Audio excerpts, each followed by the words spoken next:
ভগবান, please help me. আমাকে আমার বাড়িতে ঠিক মতো পৌঁছে দাও প্লিজ।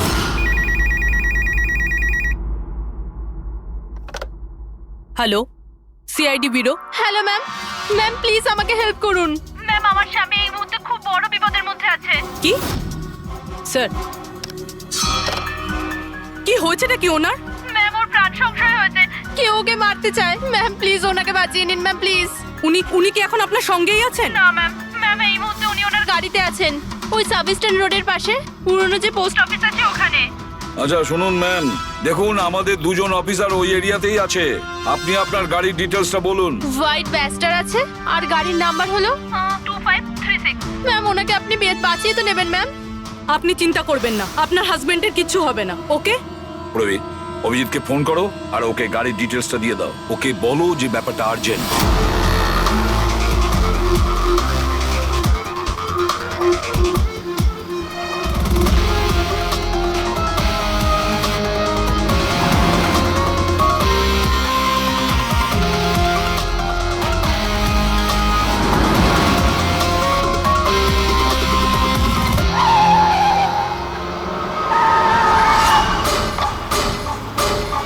হ্যাঁ, এই নাম্বারটাই।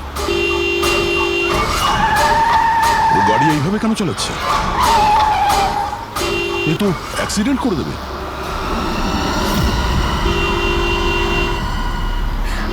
আমাকে ক্ষমা করে দাও, আমাকে ক্ষমা করে দাও, আমি মরতে চাই না, আমাকে ক্ষমা করে দাও। কার সঙ্গে কথা বলছে? গাড়িতে তো কেউই নেই। আরে বিনীত, কার সঙ্গে কথা বলছো? গাড়িতে তো কেউ নেই। অন্ধ হয়ে গেছো তোমরা, তোমরা দেখতে পাচ্ছ না এতগুলো লোক আমাকে ডাকছে? করছে কি? আমাকে ক্ষমা করে দাও, আমি মরতে চাই পাগল না। হয়ে গেছে মনে হচ্ছে। বিনীত, বিনীত, বিনীত, তোমার অ্যাক্সিডেন্ট হয়ে যাবে, গাড়িটা থামাও বলছি।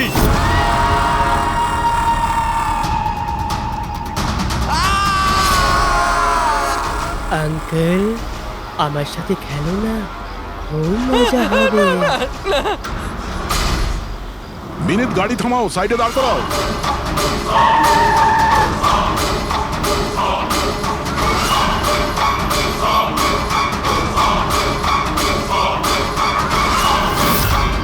দাঁড়িয়ে যাও। বিনীত, বিনীত, বিনীত।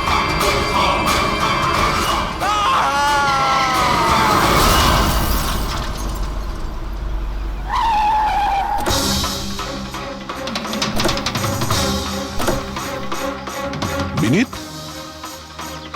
ও নো, এ তো মারা গেছে। স্মেল আসছে।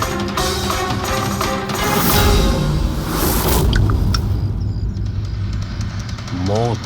ড্রিঙ্ক করে গাড়ি চালাচ্ছিল, কিন্তু ও গাড়িতে কথা বলছিল কার সাথে? মদের নেশায় ভুলভাল বকছিল। মদ খেলে তো এটাই হয়, অ্যাক্সিডেন্ট। আপনি তো আমাকে কথা দিয়েছিলেন না যে বিনীতের কিছু হবে না, তো এটা কি হয়ে গেল? দেখুন ম্যাডাম, যদি ওনার অন্য কোনো দের হাত থেকে প্রাণ সংশয় থাকতো, আমরা ওনাকে নিশ্চয়ই বাঁচাতাম। কিন্তু উনি তো নিজেই মদ খেয়ে গাড়ি চালাচ্ছিলেন। আপনি তো জানেন এটা কতটা ডেঞ্জারাস। না, ওনার প্রাণ ওনার নিজের জন্য যায়নি, বরং তাদের জন্য গেছে যারাও এতদিন ধরে ওকে বিরক্ত করছিল। কারা? সকাল সন্ধে ঘুমিয়ে জেগে সব সময় ওকে বিরক্ত করত। উনি এতটাই চিন্তিত হয়ে গিয়েছিলেন যে উনি নিজের বিজনেসেও পুরোপুরি নজর দিতে পারছিলেন না। কোন লোকের কথা বলছেন আপনি? একটু পরিষ্কার করে বলুন। ম্যাম, বিনীতের মৃত্যু আমাদের সামনে হয়েছে, আর ওই সময় ও ছাড়া গাড়িতে কেউ ছিল না। তাহলে ওর মৃত্যুর দোষ আপনি অন্য কারোর ঘাড়ে চাপাচ্ছেন কেন? কারণ ওনার খুন হয়েছে। মার্ডার, এটা মার্ডার। মার্ডার হয়েছে? আপনি কি জানেন কারা করেছে এটা? আত্মারা। হতে পারে আপনারা ওই আত্মাটাকে দেখতে পাননি, কিন্তু বিনীত ওদের পরিষ্কারভাবে দেখতে পেত। সিআইডিরা আত্মাটাত্মায় বিশ্বাস করে না। আপনিও মানতেন স্যার, যদি আপনি 2 সপ্তাহ আগের ঘটনাটা দেখে থাকতেন। লীলা ওঠো, ওঠো লীলা, লীলা ওঠো। মিনিট, বিনীত,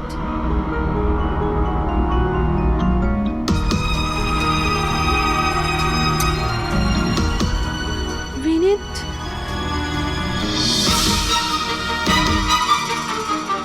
বিনীত, কি হয়েছে বিনীত? ওই দেখো আলমারির ওপরে। কি আছে ওখানে বিনীত? লীলা, আলমারির উপরে কেউ আমাকে দেখছে, আমাকে শুতে দিচ্ছে না। বিনীত, ওখানে কিচ্ছু নেই, কিচ্ছু নেই।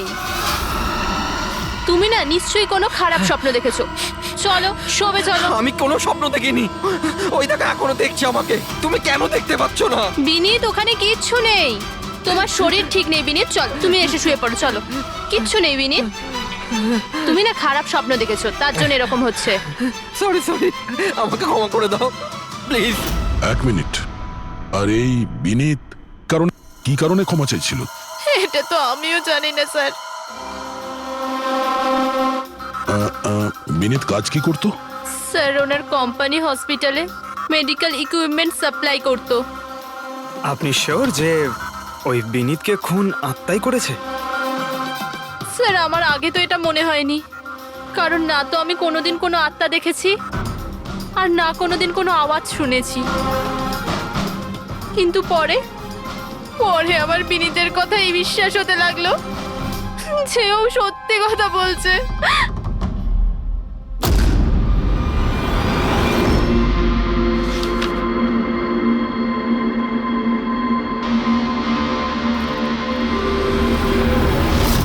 হ্যাঁ বস, এর মৃত্যুর একটাই কারণ চোখে পড়ছে, এর মাথার ওপর লাগা আঘাতটা, যেটা অ্যাক্সিডেন্টের কারণে লেগেছে। ঠিক তো ডক্টর সালুকে? আর কোনো কারণ নেই তো? হ্যাঁ, দয়া, ভিসারের স্যাম্পলকে চেক করা এখনো বাকি আছে, কিন্তু প্রাইমা ফেসি তো এটাই বলছে মৃত্যুর কারণ অ্যাক্সিডেন্ট। আর বস, এর রক্তের মধ্যে আমি অ্যালকোহল অনেকটা বেশি মাত্রায় পেয়েছি। ও, আমার মনে হচ্ছে সেই কারণেই ওর হ্যালুসিনেশন শুরু হয় আর ও ধাক্কা মেরে দেয়। তার মানে হলো এটা কোনো খুনের ব্যাপার নয়? আমরা চাইলেই ওদের বডিটা ফেরত দিয়ে দিতে পারি। যদি কোনো ডাউট থাকে সেটা ভিসারের স্যাম্পল থেকে জানা যেতে পারে। কি জানি স্যার, আমার কেমন যেন মনে হচ্ছে যে এই কেস অতটা সোজা নয়। কারণ আমরা যখন লীলাকে জিজ্ঞাসা করলাম যে এই বিনীত কার কাছে ক্ষমা চাইছিল, তখন কথাটা এড়িয়ে গেল। আমরাও কি শেষকৃত্যে যাব নাকি? ওখানে আত্মীয়রাও থাকবে, বন্ধুরাও থাকবে, অনেকেই থাকবে। যদি কিছু জানতে পারা যায়। যাও, নিশ্চয়ই যাবে ফিউরালে।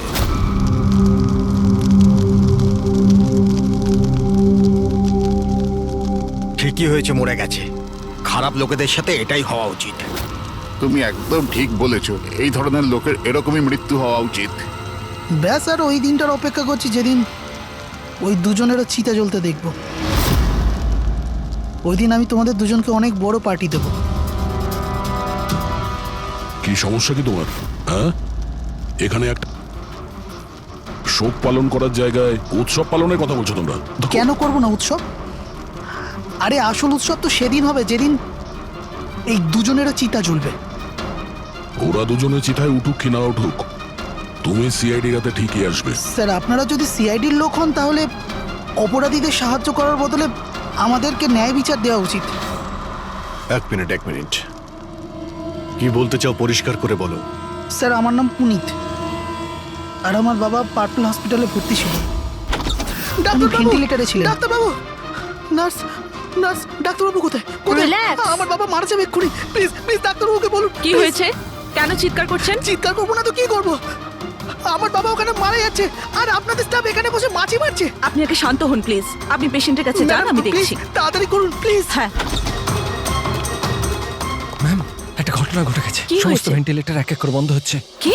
হ্যাঁ ম্যাডাম, আমাদের দুজন ডাক্তার ম্যানুয়ালি অক্সিজেন দেওয়ার চেষ্টা করছে। ম্যাডাম, সবার সাথে এরকম হওয়াটা ঠিক নয়। যদি ভেন্টিলেটর ঠিক না হয় তাহলে পেশেন্টরা মরে যাবে। আরে আস্তে বলো। আরে এটা হসপিটালের রেপুটেশনের ব্যাপার। এটা যদি পেশেন্টের বাড়ির লোকেরা জানতে পারে না, তাহলে একটা ঝামেলা হয়ে যাবে। ডক্টর, আপনারা প্লিজ 2 মিনিট সময় দিন, আমরা সলিউশন বার করছি। ম্যাম, এক এক করে সব ভেন্টিলেটর বন্ধ হয়ে যাচ্ছে। তুমি যাও, বাকি ওয়ার্ডসগুলো চেক করো, যাও। Okay ma'am. আরে ওই আমাদের সাপ্লায়ার বিনীতকে ফোন করো না, ওই সব কিছু ব্যবস্থা করে দেবে। প্লিজ টেনশন নেওয়ার কোনো ব্যাপার নেই। ডক্টর মেহেক হচ্ছে কি এসব? স্যার ভেন্টিলেটর সব বন্ধ হয়ে গেছে স্যার। আপনারা প্লিজ শান্ত হন, আমি কথা বলছি। স্যার এক এক করে সমস্ত ভেন্টিলেটর বন্ধ হয়ে যাচ্ছে স্যার। কি এটা কিভাবে হতে পারে? তো কোনো হসপিটালে ফোন করো না, ওখান থেকে আনাও। আরে রাজা ফোন লাগাও, আর মেহেক একটা কাজ করো, এখানে যে টেকনিশিয়ান আছে ওকে ডাকো। রাজা কি হলো তোমার? তুমি কি শুনতে পাচ্ছ না স্যার কি বললেন? আপনারা কি ডিসকাস করে টাইম ওয়েস্ট করছেন? আমার বাবা মারা যাবে ওখানে। আপনি প্লিজ একটু শান্ত হন, আমরা এক্ষুনি যাচ্ছি please. Ma'am ma'am sir ma'am very bad news. দুটো পেশেন্টের জীবন চলে গেছে, 5টা পেশেন্ট খুব ক্রিটিক্যাল অবস্থায় আছে। স্যার আজ আমাদের পরিবারের লোক আমাদের সাথে নেই, এর জন্য দায়ী শুধুমাত্র এই 3 জন লোক, বিনীত, মেহেক আর রাজা। আচ্ছা, এই বিনীত তো ইকুইপমেন্ট সাপ্লাই করতো, তাই না? হ্যাঁ স্যার। আর বাকি দুজন? স্যার যেদিন এই ঘটনাটা ঘটেছিল সেদিন মেহেক ডক্টর ইনচার্জ ছিল, আর রাজা হসপিটালে অ্যাডমিন সামলাতো। আচ্ছা, এনারা দুজনই কি শুধু হসপিটাল থেকে এসেছেন নাকি ওখান থেকে আরো অনেকে এসেছেন? এসছে স্যার, ওই হেড নার্স পরিণীতা, ওই শেখর যে মেনটেন্যান্সে ছিল, আর উনি ডক্টর কেদার, এই হসপিটালের মালিক। ঠিক আছে, এখন শান্ত হয়ে যাও। আমরা এই মামলার গভীরে যাব। যদি তোমার বাবার সঙ্গে কোনো অন্যায় হয় তো ন্যায় বিচার তুমি নিশ্চয়ই পাবে।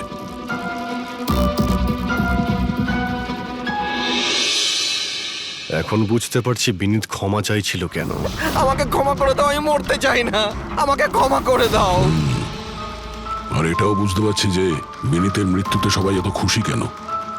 তার মানে বিনীতের মৃত্যুর কারণ যে কেউ হতে পারে। আর বিনীতের পরে খুনির পরের শিকার এই এদের দুজনের মধ্যে কেউ হতে পারে।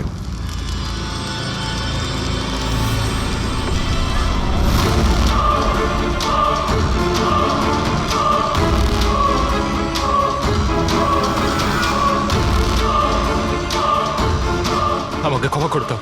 তুমি আমাকে কেন মরতে দিলে? আমার পিছু নিও না।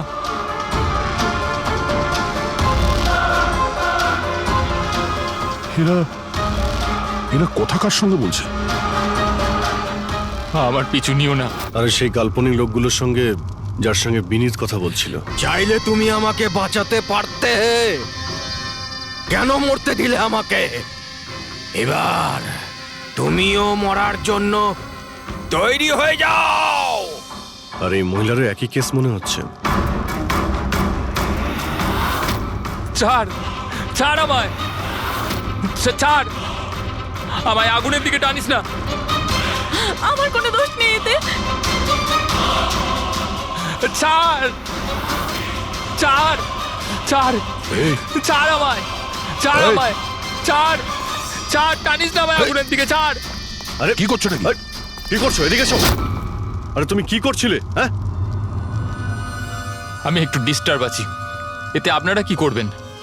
আমার ডিস্টারবেন্সের সাথে আমায় নিজেকেই লড়তে হবে। তুমি এদিকে এসো, একটু দূরে দাঁড়াও, ওই দিকটায় যাও।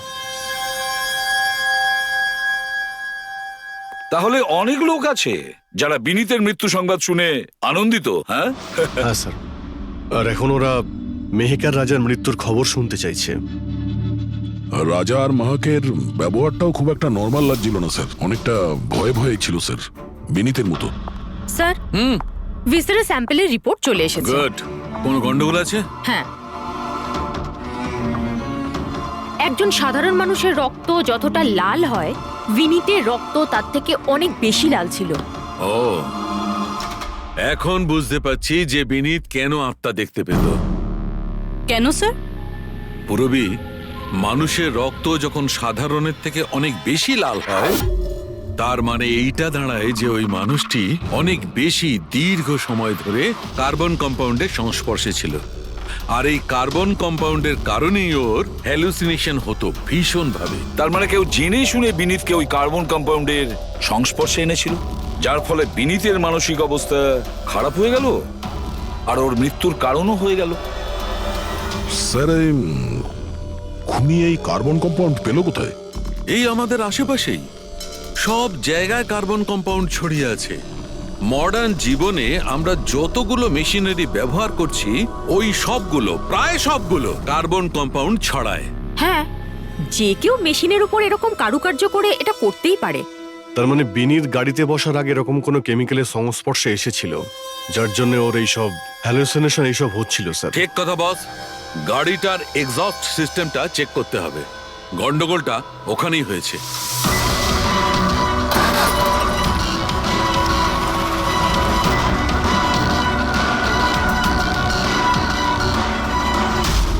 সালুঙ্কে স্যার তো ঠিকই বলছিলেন স্যার, পেট থেকে তো কেমিক্যাল বেরিয়ে আসছে। একটা কথা তো তাহলে ঠিক পঙ্কজ, ওই আত্মা টাত্মা বলে কিচ্ছু ছিল না। হ্যাঁ স্যার, তার মানে এখন খুনের নিশানায় দুজন রয়েছে, রাজা আর মেহেক।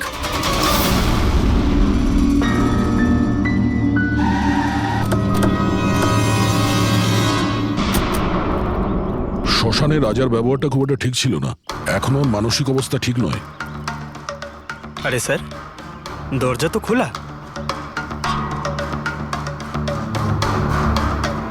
আচ্ছা, খুনি রাজার কাছে পৌঁছে যায়নি তো? এসব কি হচ্ছে? ক্যান্ডেলস,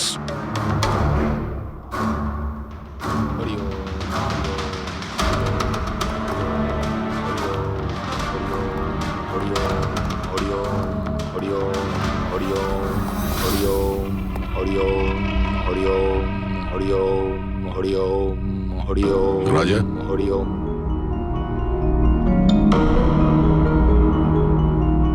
এখন ঠিক আছো? কারা আপনারা? সিআইডি। বিনীতের শেষকৃত্যে দেখা হয়েছিল আমাদের। তুমি আগুনে ঝাঁপাতে যাচ্ছিলে, আমরা তোমাকে আটকেছিলাম, মনে আছে? ঝাঁপ দিতে যাচ্ছিলে, আমরা তোমাকে। এবার আপনাদের আমাকে আটকানোর বা বাঁচানোর কোনো দরকার নেই। যতক্ষণ বিনীতের খুনি ধরা না পড়বে তোমারও প্রাণের সংশয় আছে। আচ্ছা, একদম ঠিকঠাক বলো, ওই 12 জন রোগীর মৃত্যু কি তোমার গাফিলতিতে হয়েছিল? খবরদার বলছি, আমার ওপর এরকম নোংরা আর মিথ্যা অপবাদ দেবেন না। আমি নির্দোষ, আমার জন্য কেউ মরেনি। শান্ত হও, শান্ত হও। রাজাকে অনেক কষ্টে শান্ত করেছি, ওকে ডাকাবেন না। আপনি কে? আমার নাম শ্লোক। আমি রাজাকে এই খারাপ সময় থেকে বার করে আনবার চেষ্টা করছি। ও, তার মানে আপনি সাইকিয়াট্রিস্ট? সাইকিয়াট্রিস্ট নয়, সাইকি, মিডিয়াম। এই জগৎ আর অন্য জগতের সঙ্গে একটা সেতু ভেবে নাও। অন্য জগৎ? অন্য আবার কোন জগৎ? ওই আত্মাদের জগৎ। যদিও আমরাও একটা মাধ্যম, অপরাধ দুনিয়া থেকে নিয়ে জেলের ভেতর গারদের পেছনে পৌঁছানোর পুল। আপনারা আমাকে জেলে পাঠাবার চেষ্টা করছেন কেন? আমি তো রাজাকে আত্মাদের থেকে বাঁচাবার চেষ্টা করছি। রাজাকে আত্মার থেকে নয়, কেমিক্যাল পয়জন থেকে বাঁচানোর দরকার। আর বন্ধ করো তোমার এই ঢং, বুঝেছো? স্যার, ও কোন দিকে ইঙ্গিত করছে? ওই বুড়ো লোকটার দিকে, যে এসির নিচে দাঁড়িয়ে রয়েছে। ও কার কথা বলছে? আমি তো কাউকে দেখতে পাচ্ছি না। আমিও দেখতে পাচ্ছি না। মানুন বা না মানুন, এই ঘরের মধ্যে কোনো শক্তিশালী আত্মা আছে যে রাজার ক্ষতি করতে চাইছে। এক্ষুনি জেনে যাবেন।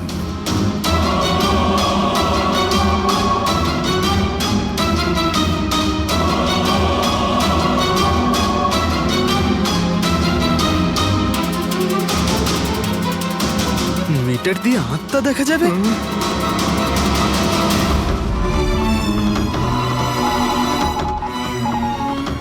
দেখলেন, ওই আত্মাটা এসির পাশেই আছে। আমার ইএমএফ মেশিন মিথ্যে বলবে না।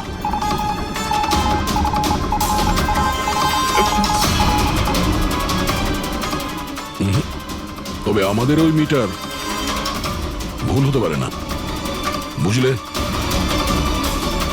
ফ্রেডি, মনে হচ্ছে রাজার ও কার্বন কম্পাউন্ডের অ্যাকশন ওর গাড়ির থেকেই হয়েছে। একটা কাজ করো, এই মিটারটা নিয়ে যাও, ওর গাড়িটা চেক করো। ফ্রেডি। পঙ্কজ,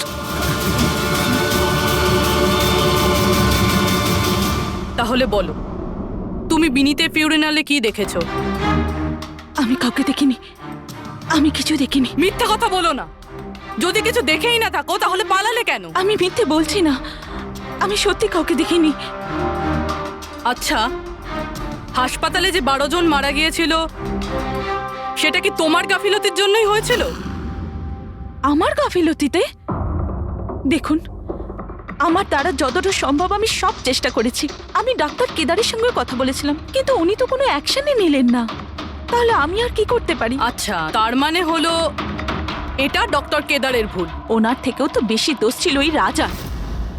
ওর একবার দেখা উচিত ছিল যে ভেন্টিলেটরস গুলো কাজ করছে কি না, ওগুলো সময় মতো সার্ভিসিং হচ্ছে কি না। তাহলে কি দোষী রাজা? রাজা আর বিনীত দুজনেই। বিনীতেরও ভেন্টিলেটর সাপ্লাই করার আগে দেখে নেওয়া উচিত ছিল যে ওগুলো ঠিকঠাক কাজ করছে কি না। কতগুলো জীবন নির্ভর করছিল ওই ভেন্টিলেটরস গুলোর উপরে।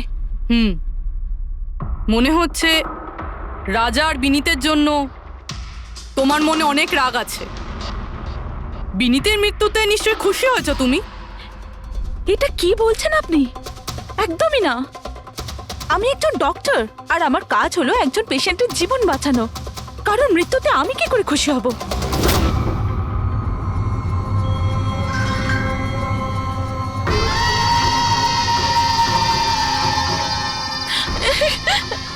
ও আবার এসে গেছে, আবার এসে গেছে।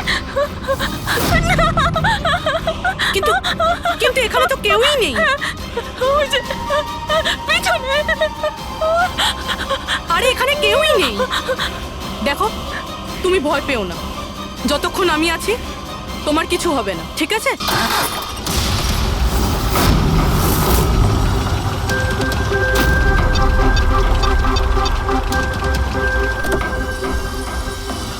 গাড়ির এসিতে তো কার্বন কম্পাউন্ড নেই। বাড়ির ভেতরে গিয়ে দেখা যাক, চল।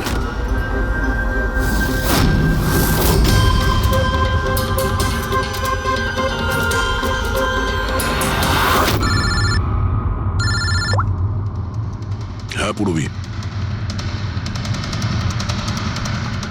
মেহেকের বাড়িতে কোনো কেমিক্যাল পাওয়া যায়নি? ঠিক আছে, যতক্ষণ ওই খুনি ধরা না পড়ে ততক্ষণ তুমি ওর সঙ্গেই থাকো, ঠিক আছে? স্যার, হ্যাঁ, কার্বন কম্পাউন্ড এখানে কোথাও নেই। কোথাও কোনো কেমিক্যাল পাওয়া যাবে না। বিজ্ঞানের জগৎ আর কেমিক্যালের জগতের বাইরেও আর একটা জগৎ আছে, মানুন অথবা না মানুন। চুপ, মুখ বন্ধ। যতক্ষণ বলতে না বলবো মুখ খুলবে না। রাজাবাবু, আপনার ভয়ের কোনো কারণ নেই, আমরা আছি এখানে। যতক্ষণ না ওই খুনি ধরা পড়বে সিআইডি আপনার সঙ্গেই আছে। আমার সিআইডির দরকার নেই। ইনি রয়েছেন না আমার সুরক্ষা করার জন্য। আরে এটা কিভাবে সম্ভব? না রাজার বাড়িতে কেমিক্যাল পাওয়া গেছে আর না মেহেকের বাড়িতে পাওয়া গেছে, এটা কি করে সম্ভব? স্যার, আমরা রাজার বাড়িটাকে ভালো করে চেক করেছি, এক একটা কোণা দেখেছি, ওই গাড়িটাও চেক করেছি, কোথাও কিছু পাওয়া যায়নি। হ্যাঁ, কিন্তু দয়া, যদি কোনো কেমিক্যাল ব্যবহারই না হয়ে থাকে তাহলে রাজা আর মেহেকের হ্যালুজিনেশন হলো কি করে? কোনো তো একটা কারণ থাকবে। আর স্যার, যেভাবে বিনীতের কারের এসিতে কেমিক্যালের ব্যবহার করা হয়েছে, এটা কোনো আনপ্রফেশনাল কেউ করেছে বলে আমার মনে হয় না। একটা কাজ করা যাক, যারা মারা গেছে তাদের বাড়িতে দেখো, হয়তো কেউ থাকতে পারে যে কেমিক্যালের বিষয়ে খুব ভালো করে জানে, বা কেউ কেমিক্যালের এক্সপার্ট। আর হ্যাঁ, হসপিটালের ওই স্টাফকে ডাকো। চিফ নার্স যে আছে না, হেড নার্স পরিণীতা, আর হেড টেকনিশিয়ান শেখর, আর মালিক কেদার, তিনজনকেই ডাকো। দেখা যাক।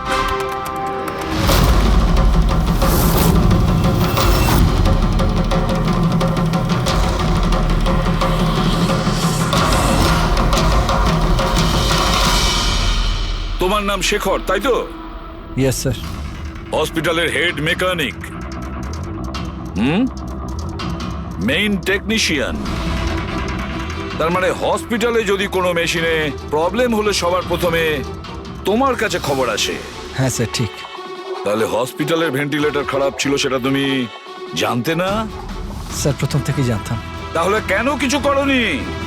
কাউকে কিছু বলনি কেন? হ্যাঁ স্যার, এতে আমার কোনো দোষ নেই। তাহলে কার ভুল ছিল? স্যার, আমি প্রথমেই মেহেককে ভেন্টিলেটরের ব্যাপারে বলেছিলাম যে ভেন্টিলেটরসে প্রবলেম আছে আর যে কোনো সময় খারাপ হতে পারে। এটা তুমি ভেন্টিলেটর বন্ধ হওয়ার আগেই জানিয়েছিলে? ইয়েস স্যার, 1 সপ্তাহ আগে। ম্যাম, আমি আপনাকে একটা নোটিশ পাঠিয়েছিলাম, ওয়ার্ডের ভেন্টিলেটরগুলো ঠিকমতো কাজ করছে না। ও, আমি তোমার চিঠিটা পড়েছি শেখর, তুমি টেনশন নিও না, আমি কিছু একটা করছি। কিন্তু ম্যাম, ব্যাপারটা খুব আর্জেন্ট। হ্যাঁ হ্যাঁ, আমি জানি, ডক্টর মেহেক, ইয়েস ম্যাম আপনাকে অ্যাকাউন্টস ডিপার্টমেন্টে এক্ষুনি ডেকেছে। ও হ্যাঁ আসছি। ডোন্ট ওয়ারি শেখর, আমি নিশ্চয়ই কিছু ব্যবস্থা নেব, পাক্কা। কিন্তু স্যার উনি আমার কথাটা সিরিয়াসলি নিলেন না। হ্যাঁ, মেহেক ভেন্টিলেটার্স খারাপ হওয়ার সময় পেশেন্টদের বাঁচানোর খুব চেষ্টা করেছিল, কিন্তু রাজা স্যার এত ঘাবড়ে গেলেন যে কিছু করতেই পারলেন না। শেখর বাবু, তুমি কতটা সত্যি বলছো আর কতটা মিথ্যে সেটা তো আমরা জেনেই নেব।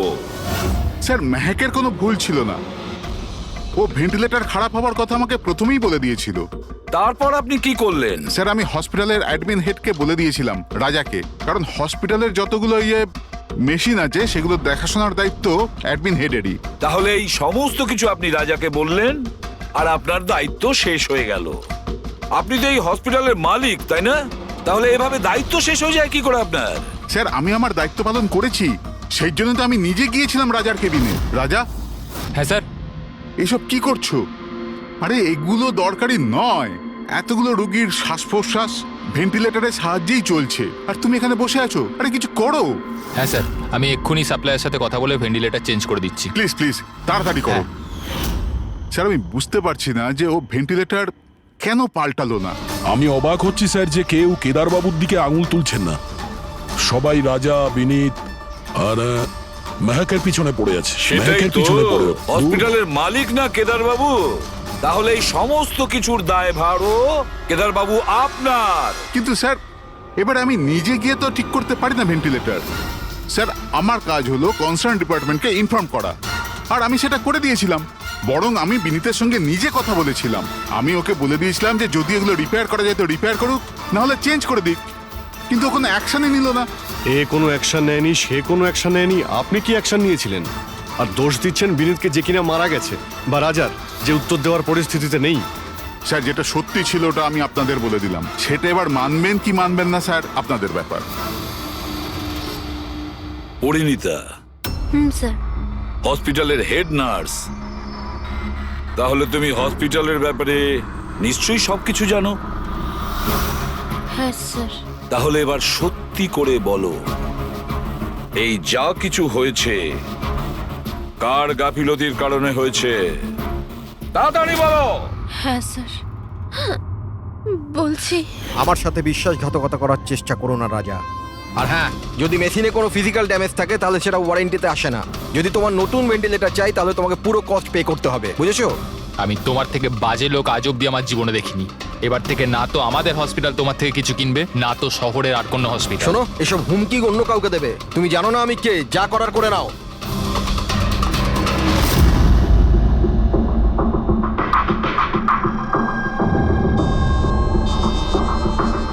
এই যা কিছুই হয়েছে এই রাজা আর বিনীতের ঝগড়ার কারণেই হয়েছে। দুজনের ঝগড়াতে স্যার এতগুলো লোকের প্রাণ চলে গেল। তবে নতুন ভেন্টিলেটরের ব্যবস্থা রাজার করা উচিত ছিল। স্যার এই রোগীদের পরিবারের মধ্যে 3 জন এমন আছে যারা কেমিক্যাল ইঞ্জিনিয়ারিং করেছে। আচ্ছা, 3 জন? তাহলে ওদের ঠিকুজি কুষ্টি বের করো, দেখি কি আছে।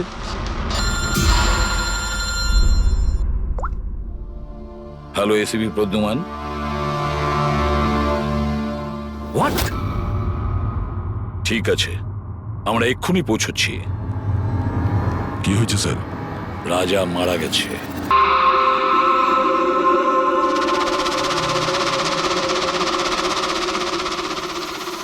দয়া, এর মৃত্যু তো মাথায় চোট লাগার কারণেই হয়েছে। মনে হচ্ছে ছাদ থেকে লাফ দিয়েছে। হতে পারে হ্যালুসিনেশন এত জোরে হয়ে গেছে যে ঘাবড়ে গিয়ে রাজা উপর থেকে ঝাঁপ মেরে দিয়েছে। আর তুমি খেয়াল রাখছিলে না এর? এই খেয়াল রেখেছো তুমি? হ্যাঁ স্যার রাজা তো একদম শান্ত হয়ে শুয়ে পড়েছিল। আমি কি করে জানবো যে হঠাৎ করে উঠে পড়বে আর আত্মহত্যা করে ফেলবে? যখন এটা হয়েছিল তুমি কোথায় ছিলে? হ্যাঁ স্যার আমি অন্য ঘরে শুয়েছিলাম, তখনই আমি রাজার জোরে জোরে চিৎকার শুনলাম। আমি আত্মাদের সহ্য করতে পারছি না, আমার নিস্তার চাই, মুক্তি চাই। আর যতক্ষণ আমি ওর কাছে পৌঁছবো ততক্ষণ ও ছাদ থেকে পড়ে গেছে। বাহ, কি অদ্ভুত ব্যাপার। রাজাকে একলা রেখে তুমি নাকে তেল দিয়ে ঘুমোচ্ছিলে? হ্যাঁ আমি তো মনস্থির করেই ছিলাম ঘুমোবো না, কে জানে কিভাবে ঘুমিয়ে পড়লাম। নিশ্চয়ই আমাকে ওই আত্মাগুলোই ঘুম পাড়িয়ে দিয়েছিল। আপনি আপনি এটা দেখুন স্যার, মিটারের রিডিং কত বেড়ে গেছে। আমারও কিন্তু একটু ক্লান্তি ভাব লাগছে স্যার। আর দ্বিতীয়বার যদি আমাকে এই মিটার দেখিয়ে দিস না তাহলে মনে রাখিস। দয়া, 1 মিনিট ভাই, একটু মিটারটা দেখি। এই নিন। এই মিটারটা আমি রাখছি। হ্যাঁ, আমি ফেরত দিয়ে দেবো পরে। ঠিক আছে স্যার, কিন্তু দিয়ে দেবেন। হ্যাঁ, দিয়ে দেবো। বরং এখন তুমি বাড়ি গিয়ে একটু আরাম করো। ক্লান্ত হয়ে গেছো, একটু দুর্বলও লাগছে। হ্যাঁ হ্যাঁ স্যার। ঠিক মতো ঘুমও হয়নি। যাও আরাম করো।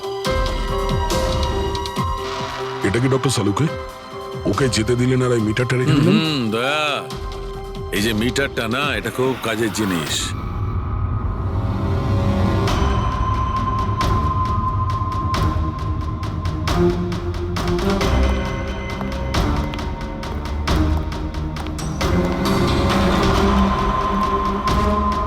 এই ঘরটা চেক করছি। হ্যাঁ ডক্টর, নেই। ওপরে যাওয়া যাক।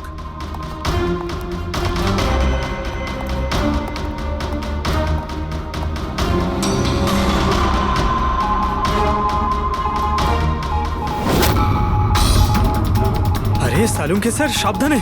এই নিডলটা তো একেবারে জঙ্গলি ঘোড়ার মতো দৌড়চ্ছে। মাই গড, আমরা এখানে এইভাবে দাঁড়িয়ে থাকতে পারি না দয়া। আমাদের প্রোটেক্টিভ পোশাক পরতে হবে। Protective gears? ওটা কি কারণে ডক্টর? আরে দয়া, আমাদের সুরক্ষার জন্য।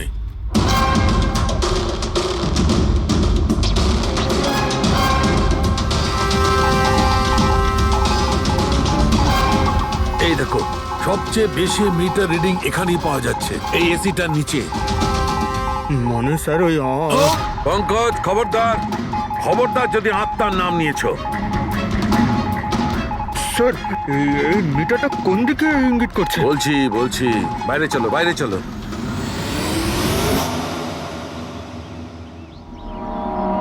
দেখেছো দয়া, এটা হচ্ছে ইএমএফ, ইলেকট্রোম্যাগনেটিক ফিল্ড ডিটেক্ট করে এটা। ইলেকট্রোম্যাগনেটিক ফিল্ডস, এগুলো তো আজকাল সব ইলেকট্রিক অ্যাপ্লায়েন্সের মধ্যে হয় ডক্টর। টিভি, ফ্রিজ, একদম ঠিক দয়া, কিন্তু ওই অ্যাপ্লায়েন্স গুলোর ইএমএফ হিডেন থাকে, লুকোনো থাকে, যাতে মানুষের উপর খারাপ প্রভাব না পড়ে। কি খারাপ প্রভাব? এইটার কারণে লোকেদের নশিয়া হতে পারে, ঘুম না হতে পারে, মন খারাপ হতে পারে। আর যদি অনেকক্ষণে সংস্পর্শে থাকে তাহলে হ্যালুসিনেশন হওয়াটা কোনো বড় কথা নয়। ও, তার মানে রাজার এই হ্যালুসিনেশন কোনো কেমিক্যালের জন্য হয়নি, নিজের ঘরের ইলেকট্রনিক জিনিসপত্রের জন্যই হয়েছে, কারণ ওগুলোর ইএমএফ ঢাকা ছিল না। একদম। তার মানে কেউ জেনে বুঝে এগুলোকে গন্ডগোল করে দিয়েছে। হতে পারে দয়া। এমনিতেই রাজা মনে মনে খুব কষ্ট পাচ্ছিল, খুব দুঃখ পেয়েছিল রোগীদেরকে বাঁচাতে পারেনি বলে। সেই জন্য হ্যালুসিনেশন ওর কাছে আফসোসের রূপে ধরা দিয়েছিল। হতে পারে এই অনুতাপের জন্য বিনীতেরও মৃত্যু হয়েছে। একদম ঠিক। আর ওই অশোক, ওরও দুর্বলতা সেই জন্যই মনে হচ্ছিল, যেহেতু ও এই ইএমএফ এর সংস্পর্শে অনেকক্ষণ ছিল। এখানে ওই কার্বন কম্পাউন্ড পাওয়া যায়নি। এটা কি করে দয়া? কারণ এখানে তো ইএমএফ এর ব্যবহার হচ্ছিল, আর সবচেয়ে বেশি রিডিং উঠছিল বেডরুমে এসির কাছে। তার মানে বেডরুমের এসিতে কোনো কারুকাজ করা হয়েছে। তাহলে তুই মেহকের বাড়িতে ওই ইএমএফ হনো। আমার তাড়াতাড়ি পূরবীকে ইনফর্ম করতে হবে।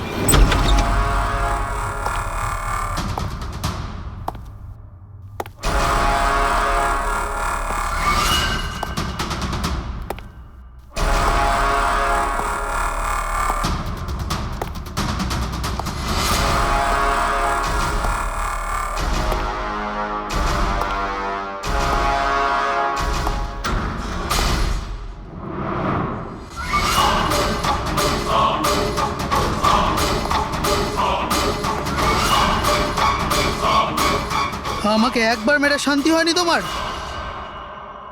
আমাকে আবার মারতে এসেছো?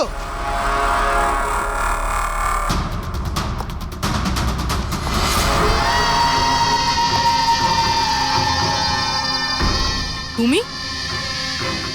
আমি তোমাকে সেলফ ডিফেন্সে মেরেছিলাম, আর তাছাড়া তুমি একজন অপরাধী। অপরাধীদের কি পরিবার থাকে না?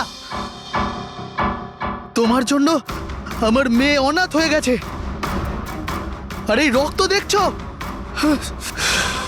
সব তোমার জন্য। আমি আর তোমাকে ছাড়বো না। দেখো, আমার কাছে আসবে না, আমি কিন্তু মেরে দেবো। আমি তোমাকে ছাড়বো না। আমার কাছে আসবে না, আমি কিন্তু বলছি মেরে দেবো। আমি বলছি আমার কাছে আসবে না, আমি মেরে। পূরবী, কি করছো তুমি? ছাড়ো এটা। স্যার, ওই যে ওই লোকটা। কি? স্যার এখানে স্যার ওনাকে ধরুন, উনি আমাকে মারতে চান। এক মিনিট, আগে এখান থেকে বাইরে চলুন, তাড়াতাড়ি চলো, প্লিজ তাড়াতাড়ি, প্লিজ তাড়াতাড়ি, ফার্স্ট। এই হলো সেই তিনজন যাদের সম্পর্ক কেমিক্যাল ইঞ্জিনিয়ারিং এর সঙ্গে আছে, সুহাস, দীপক আর কিশোর। খুনি এদের মধ্যে যে কেউ হতে পারে। না অভিজিৎ, কারের এসিতে কেমিক্যাল ফিক্স করাটা অন্য ব্যাপার, আর ইলেকট্রোম্যাগনেটিক ফিল্ডকে এত চাতুর্যের সঙ্গে ব্যবহার করাটা অন্য কথা। আমার মনে হচ্ছে ও এমন একজন লোক যার সায়েন্সে, মেডিকেল সায়েন্সের ওপর খুব ভালো দখল আছে, হয়তো কোনো ডক্টর অথবা সায়েন্টিস্ট। যেই করুক, সে ইলেকট্রোম্যাগনেটিক ফিল্ড ভালো মতন ব্যবহার করেছে, যাতে মেহেক আর রাজা ওরা দুজনেই যাতে ইএমএফ এর সংস্পর্শে থাকে। হতে পারে হসপিটালে ওরা দুজন নিজেদের কাজ করছিল, তখনও এই ইএমএফ ওখানে উপস্থিত ছিল। তাহলে স্যার হতে পারে হসপিটালের কোনো মেশিনের সাথেও গন্ডগোল করা হয়েছে। নিশ্চয়ই দয়া, নিশ্চয়ই। আর এটা ওই করেছে, হসপিটালের ভেতরেরই কেউ। তাহলে এই হলো সেই জায়গা যেখানে মেহেক আর রাজা বসতো। হ্যাঁ স্যার। আর কে কে যাওয়া আসা করতো এখানে? স্যার শুধু স্টাফেদেরই ভেতরে যাওয়ার পারমিশন ছিল, তাও যদি কোনো কাজ থাকতো তাহলে। মানে বাইরের কেউ এখানে ঢুকতেই পারতো না? না স্যার, এমনকি রুগীদেরও এখানে ভেতরে আসার অনুমতি ছিল না। তার মানে তো এটা বোঝা গেল যে স্টাফেদের মধ্যেই কেউ, মানে আপনাদের মধ্যেই কেউ একজন খুনি। এ আপনি কিভাবে বলতে পারেন? এটা আমরা বলছি না, এটা এই ইএমএফ মেশিনটাই আমাদের সবকিছু বলে দিয়েছে। আর এই ইএমএফ মেশিনের হিসাবে এই এসির সাথে কোনো গন্ডগোল করা হয়েছে। তার মানে রাজা আর মেহেককে মারার চেষ্টা করা হয়েছিল, কিন্তু বেচারা রাজা মারা গেছে। এসির সাথে গন্ডগোল? কি বলছেন আপনি? আমি তো কিছু বুঝতেই পারছি না। এই কথাটা এই রুমে থাকা শুধুমাত্র সেই বুঝতে পারবে যে নিজেই খুনি। আর ও আজ এখানে প্রোটেক্টিভ গিয়ার পরে এসছে, যাতে ইলেকট্রোম্যাগনেটিক ফ্রিকোয়েন্সিতে তার কোনো ক্ষতি না হয়, তাই তো? কি সে?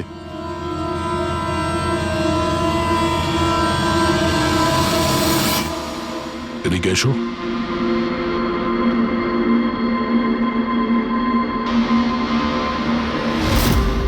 ফ্যাশন সেন্স তো তোমার খুব ভালো, শেখর। জামা কাপড়ের ভেতরে এই সুরক্ষা কবচ। দেখো, তোমার সমস্ত প্ল্যান আমরা জেনে ফেলেছি, তোমার ব্যাপারে সমস্ত খোঁজ খবর নিয়েছি। তুমি এখানকার এমন একজন টেকনিশিয়ান যে এসির সঙ্গে কোনো গন্ডগোল করতে পারে। এখন তাড়াতাড়ি বলো, কেন করেছো তুমি এসব? আমি করেছি এসব। আর কি ভুল করেছি আমি যদি মেহেক, বিনীতা, রাজার ওপর অভিযোগ লাগিয়েছি। তো এদের জন্য 12টা পেশেন্টের মৃত্যু হয়েছে, যেটা আমি দেখতে পারিনি। তারপর আমি ভাবলাম যে এদের এরকমই মৃত্যু দেওয়ার প্রয়োজন আছে, যেভাবে 12টা পেশেন্ট মারা গেছে। সেই জন্য আমি ইএমএফ আর কার্বন কম্পাউন্ডের বিষ ব্যবহার করেছি ওদের মারার জন্যে, যাতে এদেরকে এমন মৃত্যু দিতে পারি, মৃত্যু নয়, একটা ভয়ঙ্কর মৃত্যু। আর এটাই আমার ন্যায় বিচার। শাস্তি দেওয়ার অধিকার শুধুমাত্র আইনের আছে, অন্য কারো নয়, বুঝেছো?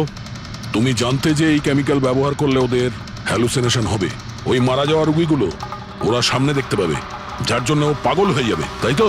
কিন্তু আমি আমার লক্ষ্য পূরণ করতে পেরেছি। যেরকম মৃত্যু আমি চেয়েছিলাম দিতে, সেরকমই মৃত্যু বিনীতা, রাজাকে আমি দিয়েছি। কিন্তু দুঃখের ব্যাপার, মেহেককে আপনারা শেষ মুহূর্তে বাঁচিয়ে নিলেন। সফল তো তুমি তখন হতে যদি তুমি কোনো অপরাধ না করে ওদেরকে শাস্তি দিতে। তোমার আর ওদের মধ্যে কি পার্থক্য রইল? এখন তুমিও একজন খুনি, তবে তুমি কি শাস্তি পাবে সেটা এখন আদালত ঠিক করবে।